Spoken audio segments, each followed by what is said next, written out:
मित्रहो, 1982 साली आलेल्या हादसा या चित्रपटातलं एक गाणं जे अकबर खान आणि रंजिता कौर यांच्यावर चित्रित झालं होतं.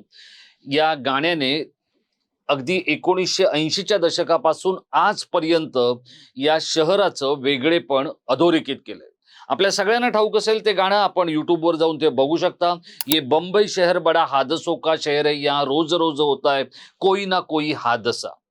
आणि याच गाण्यातल्या ज्या ओळी आहेत त्या तुम्हा आम्हाला आजच्या पावसात घराबाहेर पडताना सुद्धा जाणवत राहतात आणि त्या ओळी किती चपकल या शहरावर बसतात हे आपल्याला सध्याच्या एकूणच परिस्थितीनुसार दिसून येऊ शकेल. मुंबईमधला पाऊस असो किंवा एरवीचा रोजचं जगणं असो, घराबाहेर पडताना प्रत्येक मुंबईकर आपल्या घरातल्यांना सांगून बाहेर पडतो की येतो, पण प्रत्यक्षात घराबाहेर गेलेला माणूस घरात येतो की नाही, की तो फक्त जातो इतकंच त्याच्या बाबतीत होईल अशी भीती आता या शहरातल्या अनेकांना वाटू लागलेली आहे. कधी शाळेत जाणारा मुलगा सुरक्षित नाहीये, तर कधी रस्त्यावरून चालणारा पादचारी सुरक्षित नाहीये, कधी पिठाच्या गिरणीतून दळण घेऊन येणारी एखादी माऊली सुरक्षित नाहीये, तर कधी या शहरातल्या नागरिकांवर उपचार करणारा डॉक्टरही सुरक्षित नाहीये. अशी परिस्थिती या मुंबई महानगरपालिकेच्या कारभारामुळे या शहरवासियांवर आलेली आहे. आणि त्यामुळे मुंबई महानगरपालिका हे नाव बदलून आता मुंबई मरणपालिका असं ठेवण्याची वेळ मुंबईकरांवर येते की काय, अशी परिस्थिती आपल्याला बघायला मिळते. आणि दुसरीकडे काय होतंय तर चीड येणारी गोष्ट म्हणजे या सगळ्या परिस्थितीवर फिदी फिदी दात काढणारे भाजपचे नेते हे या मुंबईकरांच्या जखमेवर मीठ चोळतायत. देवेंद्र फडणवीसांसारख्या अत्यंत संवेदनक्षम नेत्याला अशा सहकार्यांची गरज आहे का? आणि असे सहकारी हीच देवेंद्र फडणवीसांची श्रीमंती आहे का, असा प्रश्न मुंबईकरांना पडल्याशिवाय राहत नाही. आणि त्यामुळेच मुंबई भाजपाचे अध्यक्ष असलेले अमित साटम हे विधान भवनाच्या परिसरामध्ये मुंबईतल्या परिस्थितीवर फिदी फिदी दात काढतायत आणि एका ज्येष्ठ नेत्याला आपण किती निर्लज्ज आहोत हे जणू काही सांगतायत. अशा पद्धतीचं दृश्य आपल्याला सध्याच्या पावसात बघायला मिळतंय. गेल्या अनेक वर्षामध्ये मुंबईकरांच्या वाट्याला आलेलं जे काही प्रशासन आहे त्यामध्ये हजारो नागरिकांचे बळी गेलेले आहेत. आणि त्यामुळेच मुंबई महानगरपालिका नव्हे तर ही मुंबई मरणपालिका झालेली आहे. काय आहे मुंबईचा हा भोंगळ कारभार, मी आपल्याला सांगण्याचा प्रयत्न करणार आहे. नमस्कार मित्रो, मी राजेश कोचरेकर आणि आपण पाहताय आपलं आवडतं न्यूज पोर्टल टाइम महाराष्ट्र. मित्र हो, रोज आपण राजकारणामधल्या अनेक गोष्टी बघत असतो, समजून घेत असतो, बिटवीन द लाईन काय घडतंय ते सुद्धा समजून घेत असतो. पण आज वेळ आहे, प्रचंड मुसळधार पाऊस सगळीकडे होतोय. ही एक चांगली गोष्ट आहे, कारण मुंबईसारखं शहर जर पाणी टंचाईच्या समस्येमध्ये अडकलं तर या शहराचे हाल कुत्रे सुद्धा खाणार नाहीत, इतकी भयंकर परिस्थिती या शहरात होऊ शकते. आणि ते आपण कोविड काळामध्ये पाहिलेलं आहे. जेव्हा एखादी महामारी येते त्यावेळेला मुंबईकर रस्त्यावर कसे तडफडून मरत होते हे सुद्धा या शहरानं पाहिलेलं आहे, अनुभवलेलं आहे. पण आज ज्या पद्धतीची परिस्थिती मुंबईवर उद्भवलेली आहे त्याला मुंबई महानगरपालिकेचे अधिकारी जबाबदार आहेत, त्यांच्यातला कोडगेपणा जबाबदार आहे. आणि तो कोडगेपणा नियंत्रित करणारे अमित साटम, आशिष शेलार यांच्यासारखे जे नेते आहेत ते सुद्धा त्याला तितके जबाबदार आहेत, हे विसरून चालणार नाही. मुंबई महानगरपालिकेवर भाजप आणि शिवसेना या महायुतीची सत्ता आहे. अश्विनी भिडे या मुंबईच्या आयुक्त आहेत आणि त्यांच्याबरोबर काम करणारी जी काही सगळे अधिकाऱ्यांची फळी आहे ती पाहिल्यानंतर हे शहर हे जगातल्या 10 महागड्या शहरांमध्ये येतं आणि देशातल्या सगळ्यात महागड्या करप्रणालीने मुंबईकर इथे कर भरत असतो, हे आपण पाहिलेलं आहे. पण तरीही मुंबईकरांच्या वाट्याला काय येतंय तर एखादा लहानगा मुलगा चेंबूरमध्ये शाळेत जात असताना त्याच्या बसवर एक झाड कोसळतं आणि ते झाड त्या बसच्या त्या वाहनाच्या मागच्या बाजूला पडतं, म्हणून एक मुलगा दगावतो. जर ते झाड त्या बसच्या मध्यभागी पडलं असतं तर किती मुलं दगावली असती याचा विचार सुद्धा न केलेला बरा. आता या सगळ्या गोष्टी घडत असताना मुंबईचं जर आपण एकूणच आकारमान पाहिलं किंवा बजेट जरी पाहिलं तर त्या बजेटच्या बाबतीमध्ये अत्यंत पक्षपात, अत्यंत स्वार्थीपणा, कमालीचा भ्रष्टाचार हा आपल्याला गेल्या काही वर्षांमध्ये पाहायला मिळालेला आहे.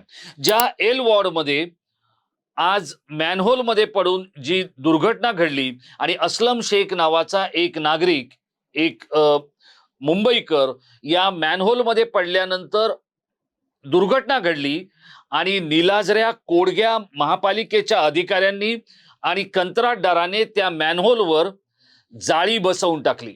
ही गोष्ट मानवतेला काळिमा फासणारी आहे. रोहित पवार हे राष्ट्रवादीचे आमदार त्या तरुणाच्या घरी गेले, त्यांनी त्यांची विचारपूस केली, मुंबईच्या महापौरही तिथे पोहोचल्या. पण आता एक गोष्ट अत्यंत धक्कादायकरित्या समोर येते. हा मॅनहोल उघडा का ठेवण्यात आला होता याची चौकशी लागणं सगळ्यात गरजेचं आहे. छोट्या अधिकाऱ्यांना, छोट्या कर्मचाऱ्यांना निलंबित केलं गेलं आणि उद्धव ठाकरे यांचे स्वीय सचिव असलेले आणि विधान परिषदेचे आमदार असलेले मिलिंद नार्वेकर ट्विट करतात आणि विचारतात की याच्यामध्ये किंवा या दुर्घटनेमध्ये पालिका आयुक्तांचा दोष काय. जर मिलिंद नार्वेकर पालिका आयुक्तांना दोष द्यायला तयार नसतील तर मग संपूर्ण सगळ्या उद्धव बाळासाहेब ठाकरे शिवसेनेचं वाटोळं झालं त्याचा ठपका एकट्या उद्धव ठाकरेंवर का, मिलिंद नार्वेकर यांच्यासारख्या आमदारांवर आणि नेत्यांवर पण हा ठपका बसायला हवा. याचं कारण असं आहे, शिवसेना महापालिकेच्या सत्तेत असताना या सत्तेचा एक सुकाणू याच मिलिंद नार्वेकरांच्या हाती होता. कंत्राटदारांचं सिंडिकेट आणि कंत्राटदारांचं सर्किट चालवणारे जे शिवसेना उभाटाचे घटक होते त्यामध्ये मिलिंद नार्वेकर सुद्धा एक होते.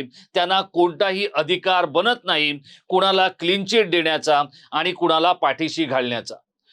ज्या पद्धतीत ह्या सगळ्या दुर्घटना घडतायत त्या पाहिल्यानंतर आरोग्य विभागामध्ये, वृक्ष प्राधिकरणामध्ये, त्याचप्रमाणे रस्ते आणि खड्डे या सगळ्यामध्ये जर आपण पाहिलं तर प्रचंड बजबजपुरी आपल्याला पाहायला मिळते. मुंबईमध्ये ज्या वेळेला तुम्ही उपनगरीय रेल्वेचा प्रवास करता त्यावेळेलाही तुमचं आयुष्य सुरक्षित नसतं. मुंबईच्या रस्त्यावर तुम्ही चालता त्यावेळेलाही तुमचं आयुष्य सुरक्षित नसतं. तुम्ही लहान मुलांना शाळेत पाठवता त्यावेळेलाही ते लहानगा चिमुरड बालक पुन्हा तुमच्या स्वाधीन होईल याची सुद्धा तुम्हाला खात्री नसते. आणि मग अशा या अत्यंत असुरक्षित आणि अस्थिर अशा वातावरणामध्ये जर कोविड सारखी महामारी आली तर त्याचा विचारच न केलेला बरा. या टप्प्यावर हे शहर पोचलेलं आहे आणि तरीही फक्त राज्यातल्याच नव्हे तर देशभरातल्या नागरिकांना या शहरात यायचंय, कारण हे शहर एक सपनों का शहर आहे. आपण या शहरात गेल्यानंतर जणू काही आपण स्वप्नात पोचलेलो आहोत असा भास या शहरात आलेल्या अनेकांना होत असतो. आणि त्यामुळे कोविडच्या महामारीमध्ये जर आपण पाहिलं तर आकडेवारी इतकी चक्रावणारी आणि इतकी तुम्हाला अचंबित आणि स्तब्ध करणारी आहे.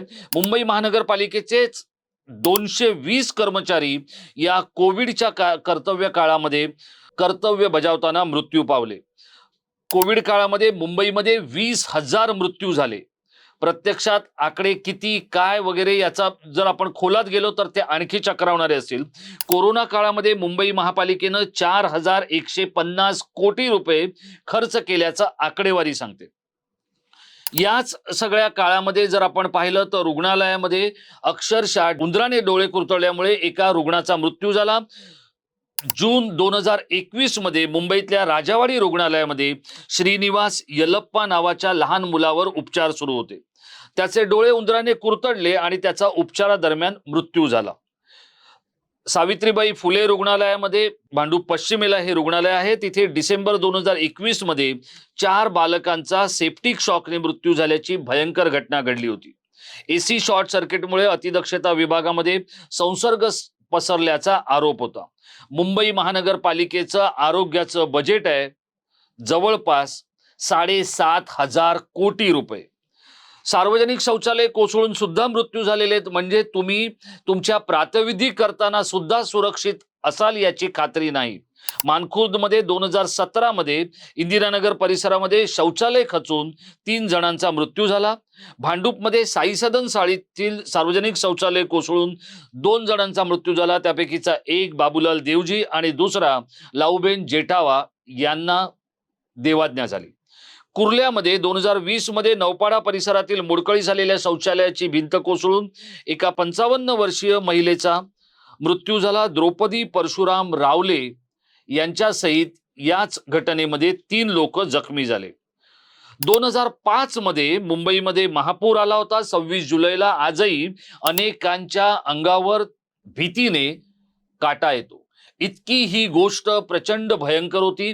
मी स्वतः या महापुराचं कव्हरेज केलेलं आहे. या महापुरामध्ये 1094 लोकांचा मृत्यू झाला आणि संपूर्ण मायानगरी 2.5 दिवस ठप्प होती. या सगळ्या गोष्टी ज्या वेळेला आपण पाहतो त्यावेळेला हे शहर हे खरंच सपनों का शहर आहे का असा प्रश्न पडतो. 2017चा महापूर ज्या वेळेला आला त्यावेळेला सुद्धा इमारत कोसळून 21 लोकांचा मृत्यू झाला होता.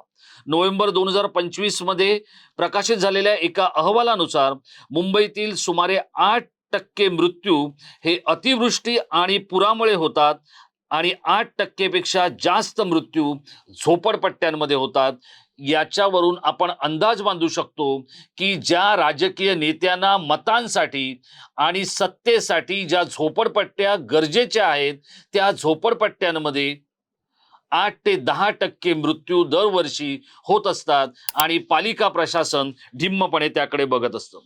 गटारामध्ये आणि चेंबरमध्ये पडून मृत्यू झालेल्यांची संख्या ही तर आता चिंतेचा विषय ठरलेला आहे. याच्यामध्ये काही वेळेला विकृती सुद्धा आपल्याला दिसते. ती विकृती साकीनाका परिसरामध्ये पाहायला मिळाली. हे मॅनहोल जाणीवपूर्वक उघडं ठेवण्यात आलं होतं.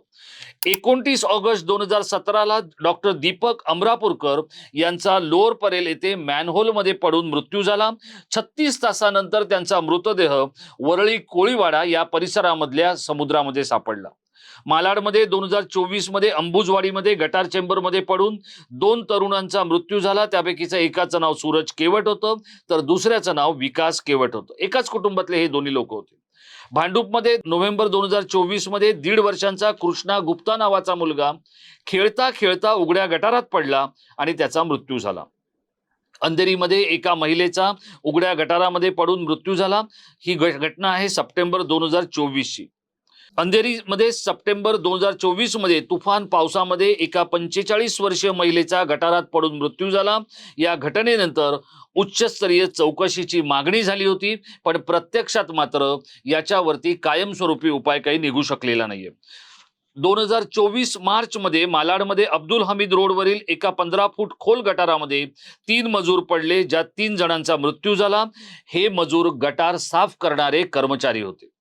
शीतलधामा वॉर्ड क्रमांक 160 शिवाजीनगर असलपा विलेज घाटकोपर या ठिकाणाहून 3 ऑक्टोबरला संध्याकाळी 6:30 ते 7 दरम्यान झालेल्या मुसळधार पावसामध्ये गटारात पडून वाहून गेली.